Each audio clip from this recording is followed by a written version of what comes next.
Where will we be in 1,000 years? So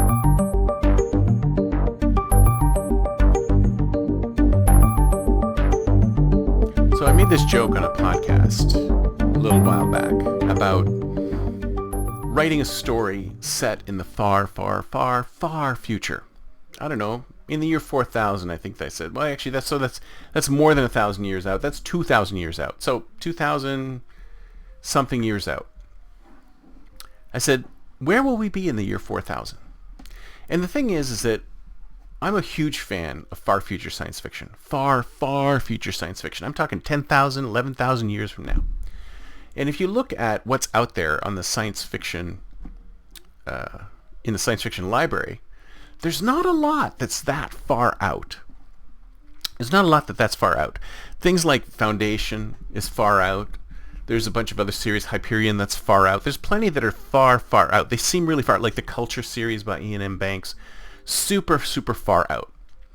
And the problem with far, far future science fiction is that it's twofold. First of all, it's very difficult to imagine where we're going to be. I mean, hell, you can barely imagine where we're going to be in 10 years, 20 years, 100 years, let alone 10,000 years. And from a technology perspective, right? And it's almost impossible to imagine what humanity is going to be like 10,000 years, 1,000 years, 2,000 years, 10,000 years from now. Because what happens is a lot of science fiction authors, they don't go beyond that. It's very difficult. Actually, the second reason why is that if you write a story about people in a far, far, far, far, far, far future with a completely different culture and a completely different, I mean, they're inhuman.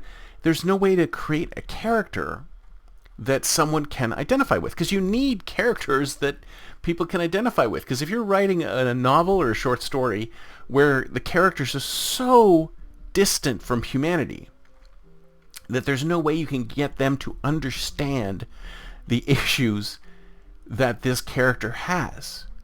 Because think about it, let me project for a second there. So I wrote a story called Around 4000. And in this year 4000, human beings no longer existed as biological entities. We were no longer born. We no longer died. We no longer lived in the sense of living the way we live now. We were basically generated, we were created as required, and we were synthetic. We were totally synthetic, and we lived inside of a giant machine. We were like a software program in a machine, but we still had the vestiges of humanity. We still had an idea of what our form was like. We could decide how we wanted to look. We could be round, we could be square, we could be humanoid. We could have extra arms, we could have extra legs, we could ever, but because it was simply our representation of ourselves to everyone that was around us. And the spaces that we lived in were voluminous. There was no gravity. There was no land. There was no water. There was no requirement for any of these things. We were entities.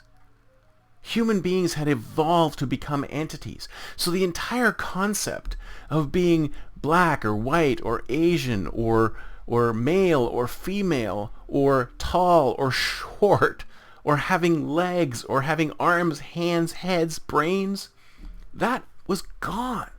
Because you could take any form you wanted to be. You were basically in a virtual world. You could take whatever form you wanted and live in wherever you wanted to be. And some people wanted to live in human-like surroundings, so they created human-like surroundings before them. Some people were interested in history, so they created 20th century, 21st century, 27th century, 40th century, 30th century surroundings around them to try and live in those surroundings. So some wanted to live like old-style humans, and others wanted to do completely different things.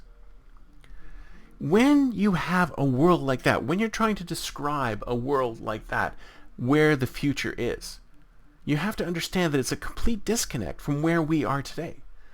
Right now, it's very difficult for us to understand what future humans will be like, we can look back 1,000 years and go, well, 1,000 years ago, in the year 1320, what is it?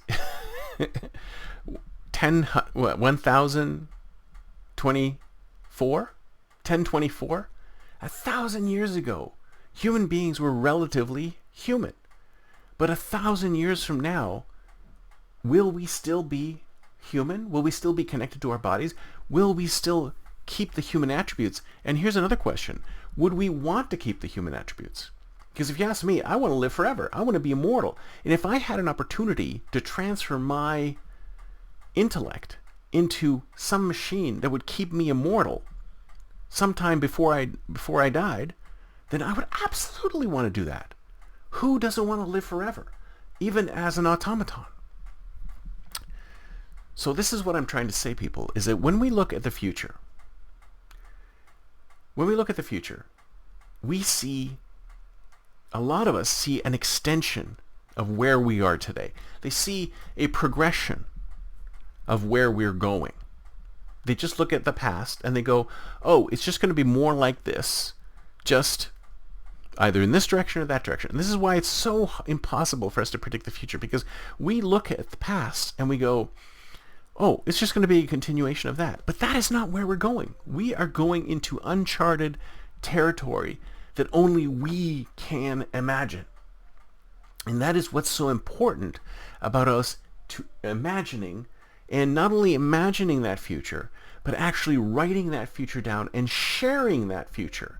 And sharing not just the pessimistic side of the future, which is what most people are doing, but sharing the optimistic side of the future. Because at some point, someone will look at that and go, I can build that future that was envisioned before me. We control the future. We imagine the future. We control the future. The future can be anything we want it to be. This is an interim step to get to where we want to be. What you see around us right now, today, is simply a stepping stone to where we want to go. And where we want to go is decided upon by us, no one else. That's it for me for today. See you next time, and until then, don't forget to think future.